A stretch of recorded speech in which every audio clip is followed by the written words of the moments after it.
Welcome. In this video today, I'm going to share with you 3 Feng Shui office mistakes that I see my clients and achievers making in their office when they're seeking focus and motivation. But there's some things they're doing wrong that's definitely keeping them from optimum focus and optimum motivation. I'm Jeanette Sizikowski, your go-to Feng Shui consultant. Daily, I work with the motivated, the successful, and the inspired to use Feng Shui in their life so they create intentional and harmonious spaces. Bonus tip, get yourself a microphone that can be at a distance from you. I have to figure out my mic situation. This one is so good, but it loves to be up close.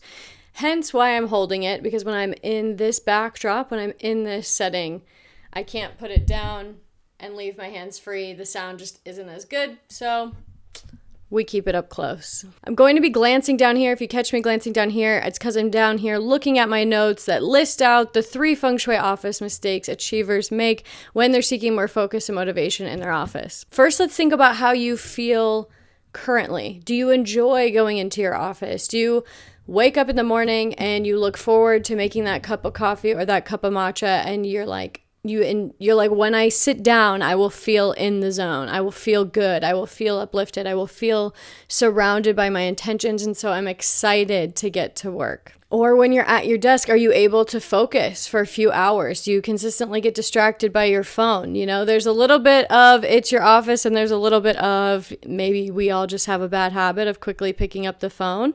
But there is such a way to set up your office to where you can sit and just get in flow state for hours. At one point, I frequently said Feng Shui helps you go from stuck state to flow state. You can create an office space that helps you get into that flow state so the energy is supporting you and where you want to go. So the first tip, never have generic artwork that means nothing to you and makes you feel nothing in your office.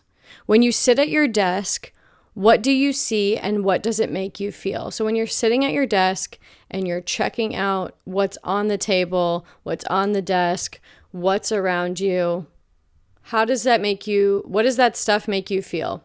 Your subconscious speaks in images. What are the images around you? Are there a lot of piles? Are there a lot of to-dos as your pet stuff? It blows my mind how many people have like a whole pet village in their office. Is that helping you stay focused? Or are you always mildly distracted looking at your cute pet? Is the artwork around you pretty generic? Is it old? Is it outdated?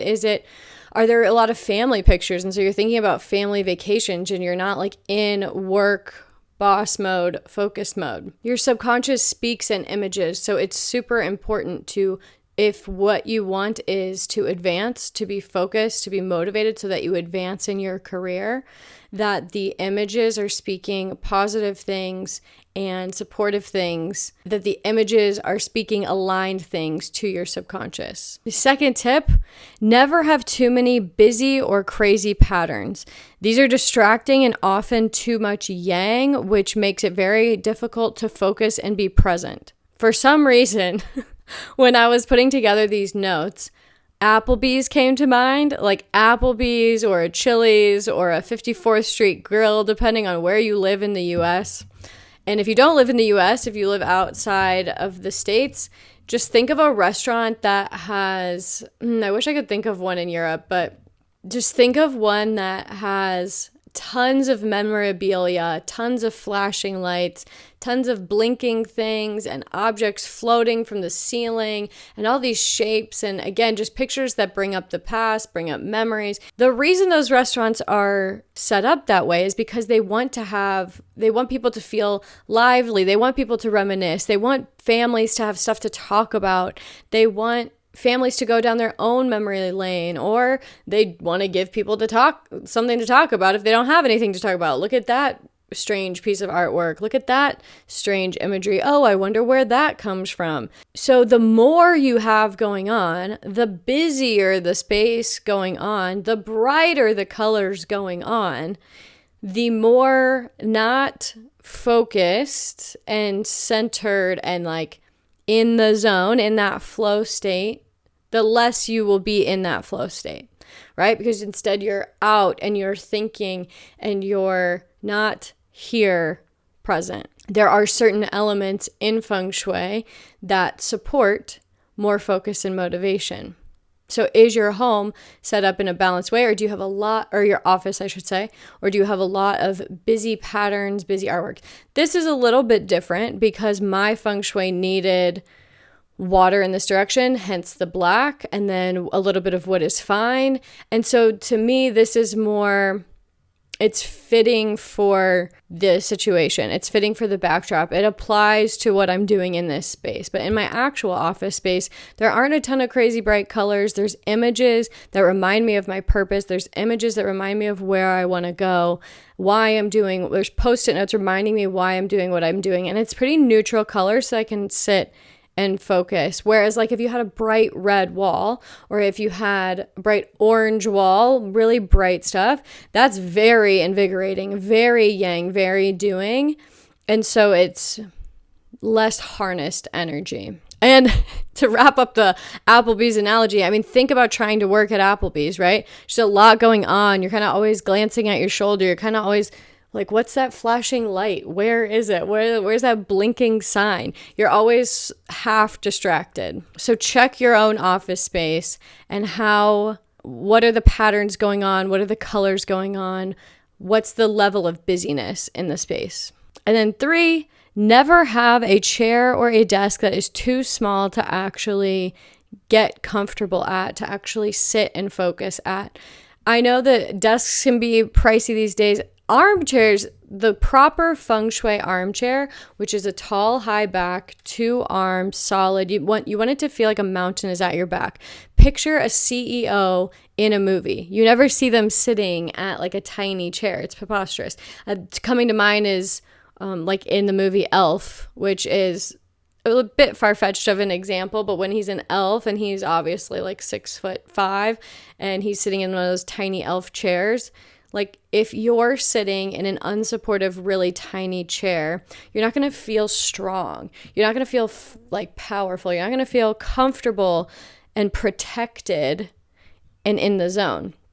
If you have a really uncomfortable, awkward, tiny desk that makes it difficult to spread out, you know, we don't need anything over the top because we want to contain our projects, but you want it to have a couple feet on either side to actually work.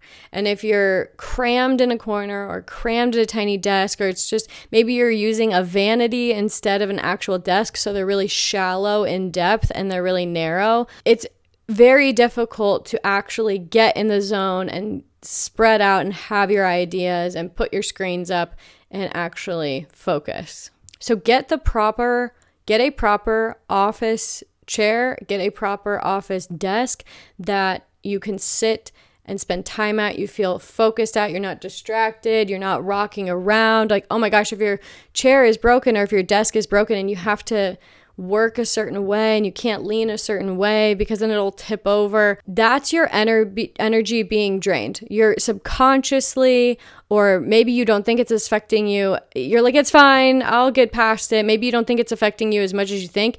It is siphoning your energy, having to think about, well, don't lean too much to the left, the desk will fall over. Don't lean too much to the right, the chair will tip over. Proper, solid chair, proper, solid desk, a space where you can truly sit and anchor yourself in and feel focused. If you enjoyed these 3 tips and you understand the importance of having more focus and motivation, more energy, knowing that more focus, motivation, and energy in your office space is what attracts the raises. It's what attracts the promotions. It's what attracts the dream jobs because you're feeling your best. When your energy is feeling your best, you attract the best. Also, think about how much time we spend working, right? It's more than half of our day. Some people say we spend more time at work than with our actual families. And so it's so important to enjoy that part of our life. And Feng Shui can help you enjoy it more and attract even more abundance and blessings. So if you enjoyed these 3 tips, I have created a Feng Shui for focus and motivation in your workspace mini course. It's super reasonably priced because I want you guys to be feeling better in your office space, in your workspaces, so that you attract more abundance, you attract even more opportunities. In this mini course, we go over what is the best elements to support your personal energy, what's the best images to have so that you attract more of that focus, motivation, and positive like bonuses, raises, just the good vibes. What's the best way to spatially arrange your office so you feel powerful, strong, focused, and have more energy and you're less drained at the end of the day. So Feng Shui for Focus and Motivation, it's my newest, greatest Feng Shui mini course, very accessible. If you have any questions about it, there is a link to it in the description of this video. If you enjoyed this video and you're like, wow, I can do a lot with these 3 free tips, like this video, comment below which one you're like, ooh, yeah, I need to adjust that. Please share this. You know you have a friend that is struggling to care about work, focus at work. Please share this video. I really appreciate it when you guys share these videos. It gets more of the Feng Shui word out there, and when more of us are feeling our best, the world becomes a better place. So it means a lot to me when you share it. It means a lot to me when you comment and like it, and I really appreciate your support because I show up here to support you, to help you create a life you love using Feng Shui. I'll see you in the next one.